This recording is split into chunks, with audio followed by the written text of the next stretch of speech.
in with the whistling kettle, and this is the Decisive Brewer. It is a 48-ounce glass pitcher, which is able to withstand both hot and cold temperatures. It also comes with a removable stainless steel infuser basket, which we intentionally made extra large so that you can fit plenty of tea in there, and your tea has plenty of room to expand and let all of that flavor infuse. So today we're gonna make some Vineyard Peach Strawberry Black Tea, and I'll show you how. Since it is about 48 ounces, we're gonna wanna put a lot of extra tea in there. So I'm gonna put about 3 heaping tablespoons. And you can definitely add more if you want it to be stronger. And we're gonna use 212-degree water.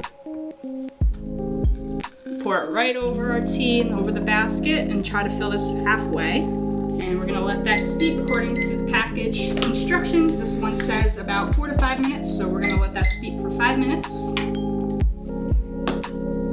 And then we'll be back. All right, our timer's going off. We can go ahead and open our lid and take out our infuser basket. And then we're gonna just top it off with some cold ice water. And now you have a full pitcher of iced tea ready to go. And we can just pour it right over some ice.